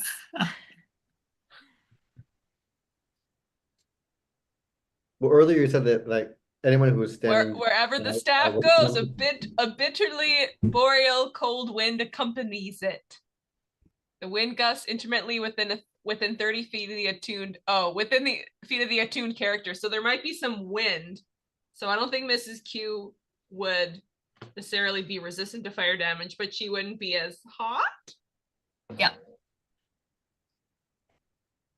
I'll take that. So you are not resistant to fire damage, but it is a little bit cooler. So you are instead of needing to run back into the dome to avoid taking any fire damage, you can stay out a little bit longer. You are going to take 3 points of fire damage though, as you are tending out there, and it is a hot area. That's it. Even with Elle's assistance. Good try. But that means that you are not burning any of your flapjacks, as you're able to bring them in and everybody can nom on your flapjacks. Yes, nom nom indeed. Is there anything else that you'd like to do before you take your long rest, or at least attempt to take your long rest? Elle wants to try casting frostbite on her bedroll to see if it like cools it down. I love that. Frostbite is the one that it needs to make a save, right? Yeah. It failed. So it would take cold. My bed would take cold damage. It doesn't say that it stays cold, but like frostbite. Uh-huh. I think it's Elle does. Elle does it to see like, oh, this will be good, but I don't think like it stays frosty for too long. It's like flipping over the pillow and having it cold for a little bit, and then you're like, oh no. Yeah, that's exactly it. With the exception of that, because it's still touching a very warm rock surface, the frost kind of immediately melts. So in some places that are a little thinner, you kind of have a little bit of like wetness kind of come through as you're trying to sleep. But thankfully it dries quite quickly being in contact. Wet spot in the bed. Yeah. Anything else that anyone would like to do before you try and bed down for a long rest, Aurora? I'll leave it to anybody else wants to do something. If Sir Basil were to sleep on his skadoosh sword, would he be able to sleep comfortably? The things we do to sleep comfortably. I'm gonna let you decide if sleeping on a sword is comfortable. Hey, I mean, There is a right answer, and there is a wrong answer. It would be have a frosty aura, so it wouldn't be as hot. Mm-hmm. It's also like deathly sharp. Wrap it in like a scarf or something. Problem solved. I'm also going to say the effect on your sword when you say skadoosh and has that aura, I think has a time effect. It does not. Are you sure? It goes until I say the command word again to drop, or I sheath it. So the entire time I've had it just on Oh, because I haven't said the word again. Well, I will learn my lesson for next time I do a homebrew item.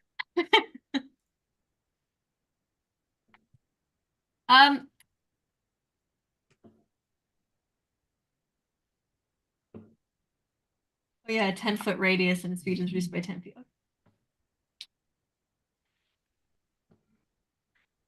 You know, I'll let you leave it out to create an aura. We'll see if you make it through the night without cutting yourself on it. Sure, okay. If you want to take that risk. I thought it was already air conditioned in here. It is. I didn't think this was a problem. No, it's not. Okay, well, but you were saying that you kept saying that like it's still the floor's still hot. I don't know. Do we have beds? I have no idea. It's warm. It's warm to the effect of like you sit on a rock that's been out in the sun all day kind of thing. Like it will be hot to the touch, you know, it's going to stay hot because it's holding on to that heat. It's not going to burn you. But you know, it's still warm. You don't automatically air condition rock. That's not how that works. Okay. Okay, well, in that case, then I won't bother with it. Like sleeping on a beach, right? Yeah. That's what I'm trying to say. Like it's warm and you got to keep kind of moving around a little bit. It will cool off eventually, but eventually. Anyone else want to do anything before bed? I've got two things, if you guys will allow me. The first one is I get like set up in the middle of this dome. You see me lay out my tarot deck in like a circle fanned out around me. I pull out my crystal ball and I go, Apoc, can you just watch me for a second? And Sure. if things look like they're going a little south, like I need you to just do whatever you can to snap me out of it. Okay. It's a new, Do you mind if I just can I put this here as Apoc kind of takes out his big like frozen butterfly? yeah. It's pretty heavy in my bag, so I was hoping to just like get it out and have it, I don't know, around with us. Okay. A little like thrown off by that. I'm like, all right, well, okay, just if you notice anything weird, push me out of this. Out of the circle or just push you? Do what you think is best. I'll leave it to you. Okay. I'm gonna pull out from my other pocket the little vial of goo that I pulled from the corpse of Petra. Okay. And I like to cast scrying on Petra. Oh, okay. Let me pull up Scry real quick. It's been an eternity since I've had.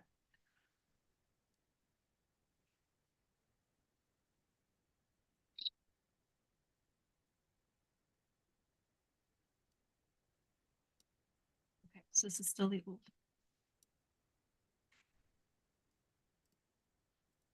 Don't know if this is gonna work. But if she just kind of bursts into a pool of goo and might still be around, I want to keep tabs on her.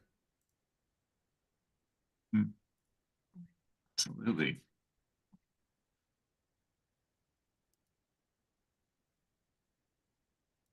Okay. So you focus in on the goo, the Petra goo. And you try to reach out and cast Scry. Apoc, you notice as Aurora does this that her fur starts to kind of glow in, not unlike what you've seen before, but it's almost like a more vivid white as you see her eyes kind of start to rapidly move underneath the lids. And as you try and focus in on Petra, you've seen her fiendish form, you know her well, and you try and reach out anywhere on this plane to find her. You feel your senses kind of reach out and then curl back into yourself. And you get the sense that there's nothing to find. Okay. The second thing I was going to do is while I'm in this circle, I'm going to reach out to, I want to say Kren, because that'd probably be the amaranthine that I know.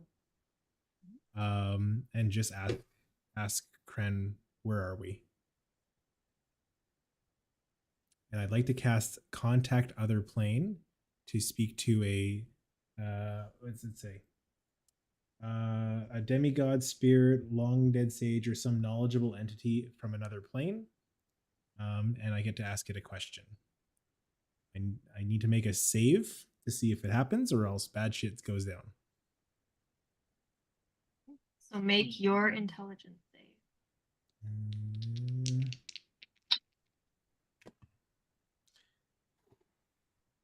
19. So I made the save. You're good. Yeah. So you can be one word answer. Question. Sorry. Yeah. So where are we? Oh, I get 5 questions. Okay. Oh, sweet. You get 5 questions. Yeah. Yeah. You must ask your questions before the spell ends. The GM answers each question with one word such as yes, no, maybe, never, irrelevant, or unclear. Mhm. Such as, okay, it doesn't have to be one of those. The one word answer would be misleading. The GM might instead offer a short phrase as an answer. Okay. Okay. So your first question is, where are we?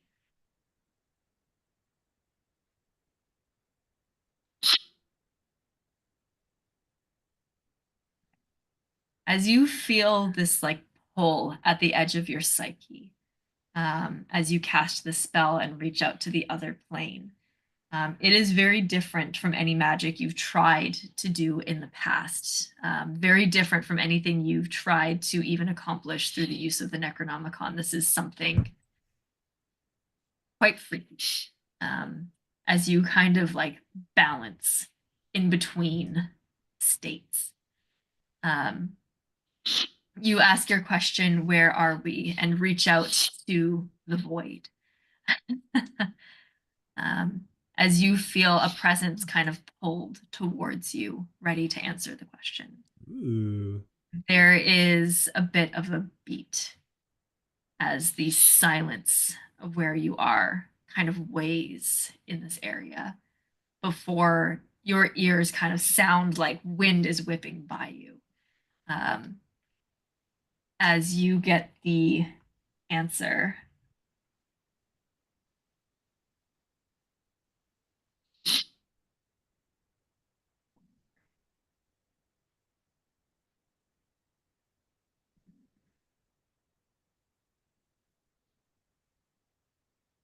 you get an answer in the form of a short phrase for this one. And this deep kind of rumbling, raspy voice kind of reaches out to say,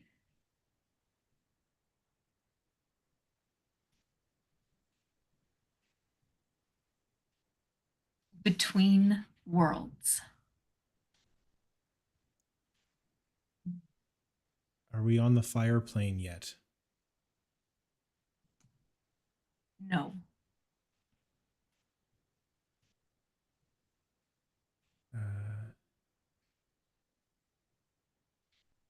Is this the hot spot?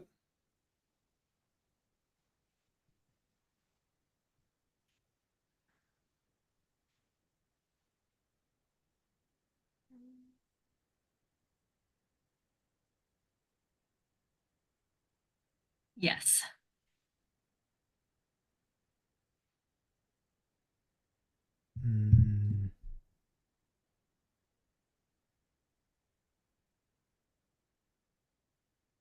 I think.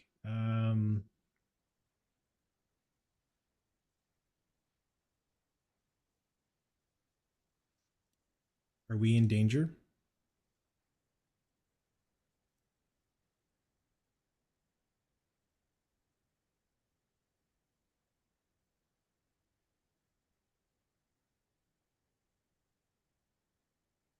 Unclear. And my last question.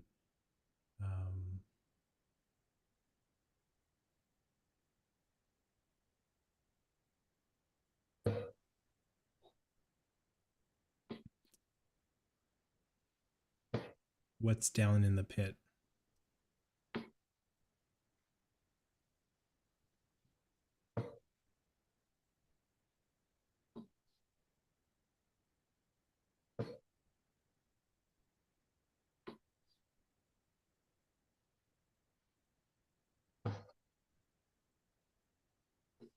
There is a longer pause with this before you hear the voice rumble back.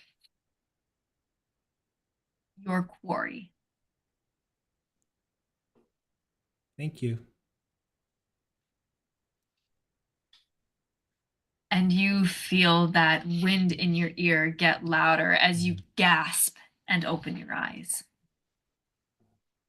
It feels like you haven't breathed in years.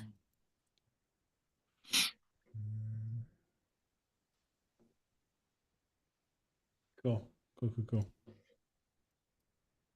Very cool.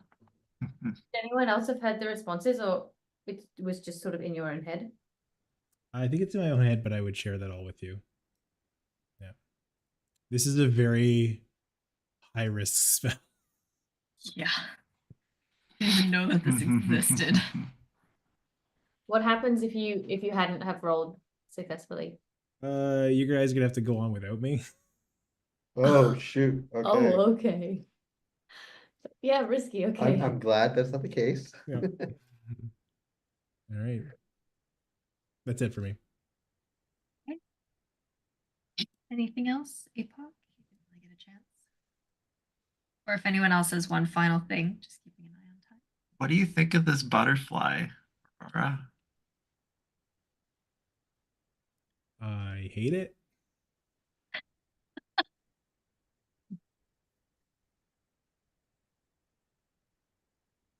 How about when we wake up in the morning and we're about ready to head out?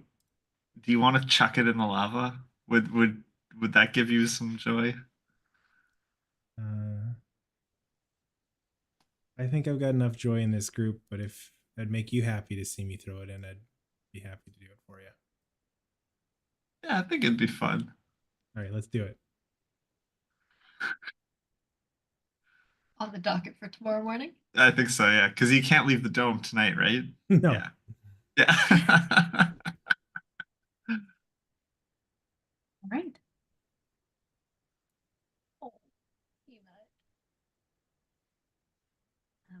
As you all kind of finish sort of shaking out the sand from your boots and your clothes, kind of eerily looking over towards the lake of lava that's just like bubbling very slowly, as lava does.